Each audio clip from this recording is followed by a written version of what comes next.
Johnny Manziel has completely lost his marbles. I mean, clout is a hell of a drug. It really is. Because nobody was talking about you. It's between two grown ass men, Gillie the Kid and Cam Newton. It's entertainment. We're bidding back and forth. Gillie says some, Cam says some, back and forth. You're coming out of nowhere talking about you're going to slap somebody. You're not like that. Like, what are we talking about? You're not like that. And folks defending him, he can't step in Philly, bro. And Johnny Manziel's bio has 2012 Heisman because he peaked in college. We're talking about the pros. And if we're just talking about the pros, Johnny Manziel is objectively a failure. He's objectively one of the biggest busts in NFL history. He had an opportunity and he squandered it. That's not on the Browns.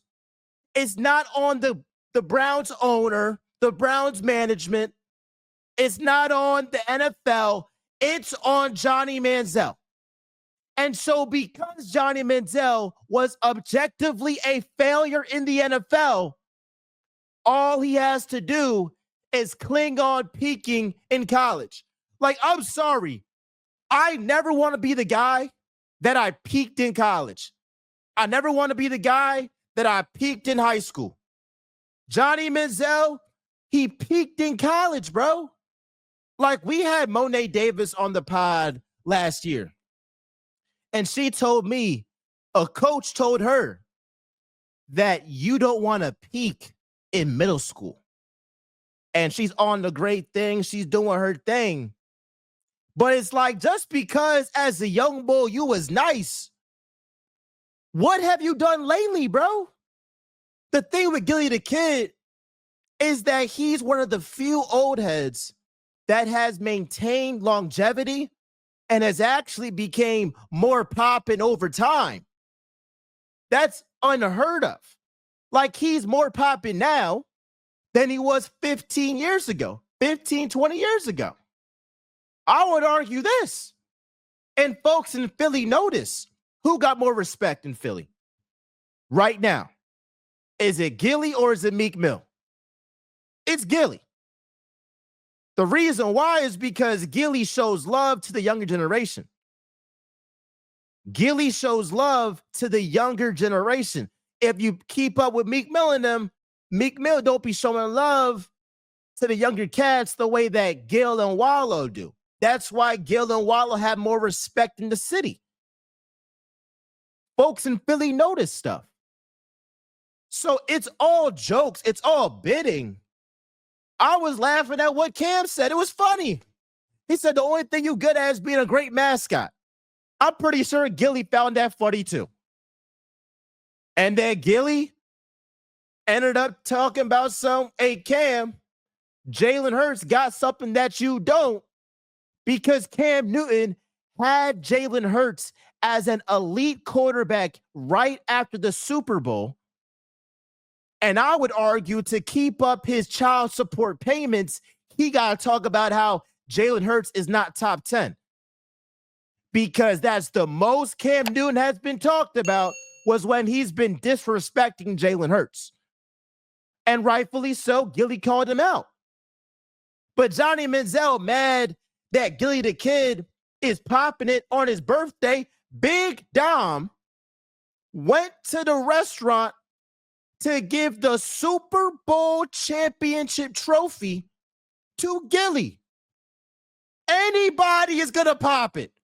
What are we talking about? Anybody would. If you don't pop it, if one of the biggest guys in your organization goes to you and your crew and hands you the current Super Bowl trophy, I'm going to act a damn fool. That's what I'm going to do. But yeah, Johnny Manziel, he's corny. He's not like that. And all he's doing is clout chasing, because that's what he has to resort to, because he was objectively a failure in the NFL.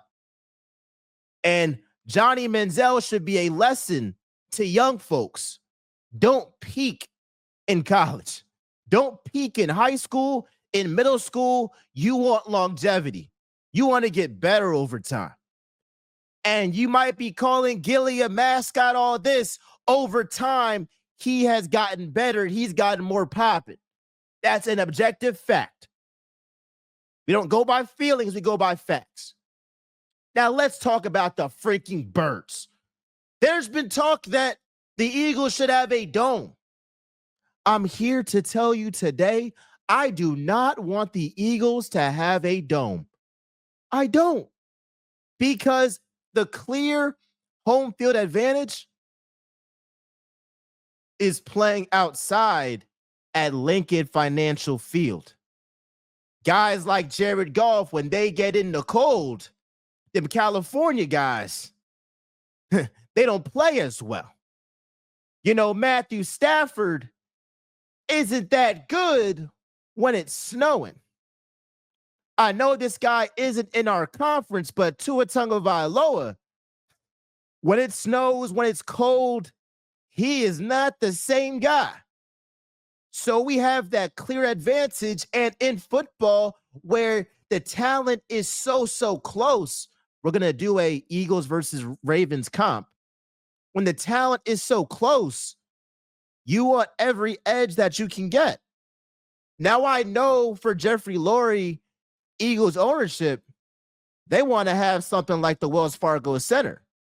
They want to be able to have events all year round, whether it's in July, whether it's in February, whether it's in April. And honestly, Jeffrey Lurie probably wants the Eagles to have, well, not the Eagles themselves. Well, it would help. It would actually work out if it was the Eagles, but he wants Philly to host a Super Bowl. I can respect that. And he would honestly want the Eagles to play in that and for the Super Bowl to be in Philly. So I get Jeffrey Lurie wanting to host a Super Bowl, but I would also argue, hey, bro, that home field advantage, and what did Dallas Goedert say? Football is meant to be played outside. So I get the money. I get the dollars. Jeffrey Lurie, you know that the media rights deals are going to get you paid. And they're only going up. They're only going up. So what's end up going to happen, like, when there's smoke, there's fire. So I do believe that sometime in my lifetime, they're going to build a dome. I do believe that. But I don't want it to happen. But let me know what you think down below. Do you want a dome or do you want it to be cold? I mean, I was there for the Packers game. My hands was freezing in the wild card round. I'm pretty sure y'all that went to the Rams game, it was snowing. I know your hands was cold. I know it was. If I'm not mistaken, I wasn't at the NFC Championship. I was at Xfinity Live. I don't remember it being that cold. But, like, regardless, bro, it's football, bro. Leave the domes to basketball and leave the outside for football, bro. I feel like some stuff should not change. But look, money makes the world go around. And if these owners want to, get their pockets a little bit fatter, they're going to do what they want to do every single time. All right.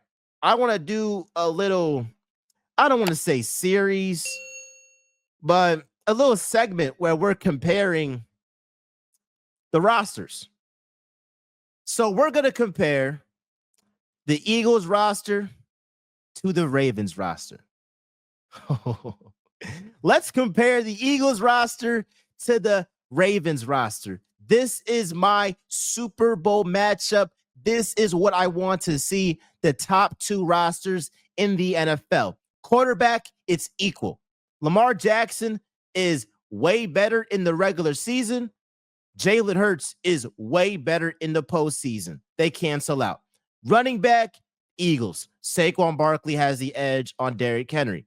Tight end, Ravens. I'll give them that. I mean, hell, some folks are saying that Isaiah Likely is better than Dallas Goedert. And Isaiah Likely is the tight end too. Wide receivers, the Eagles clear. Offensive line, the Eagles clear. Defensive line, I will give the Ravens the slight edge. Yes, we know what Jalen Carter is. Yes, we know what Nolan Smith is. Yes, a lot of people are going to be on notice for Moro Ajomo, but the Ravens do have a stacked defensive line. They got the guy Justin, I'm going to say his name right, Justin Madubuike. He's a stud. They got Travis Jones, Broderick Washington, Brent Urban, Kyle Van Noy, that at 34 plus years old, he's still going crazy. So I'll give them that just because the Eagles defensive line lost Brandon Graham, Josh Sweat, and Milton Williams. So the upside is for the Eagles. But right now, I think currently constructed, the Ravens have a better defensive line. Linebackers is equal, because I think Zach Bond is better than Roquan Smith, or at the very least, they're equal. And then we're going to see what Jahad Campbell or Jeremiah Trotter Jr. do. And they haven't really played that much, so we're going to see what they do. It's basically equal right there. Secondary, the Ravens clear.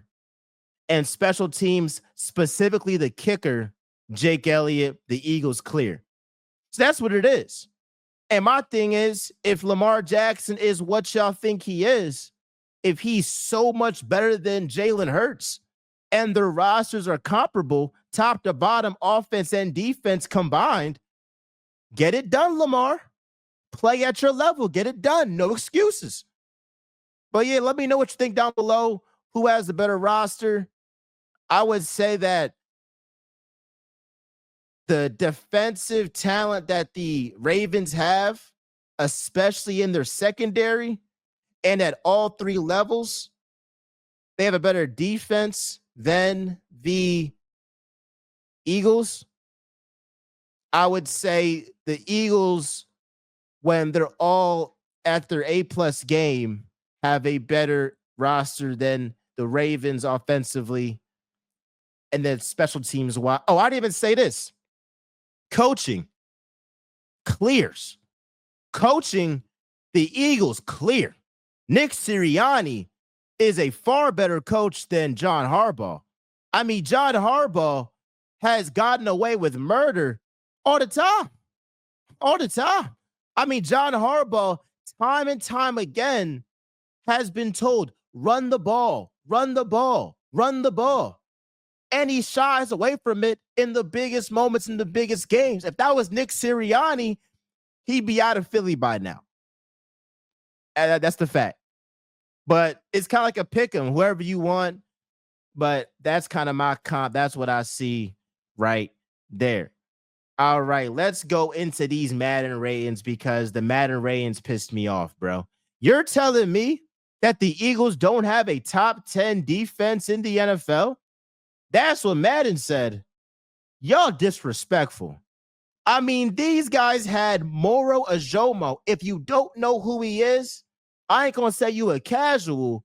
I'm just going to say you have not watched Eagles games, game in, game out last season, but be on watch, because Moro Ajomo is one of them.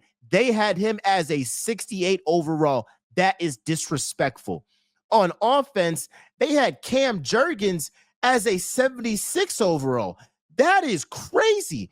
You're telling me that a Pro Bowl center, and no disrespect to Jahad Campbell, is the same rating as a guy who hasn't played a snap in the NFL?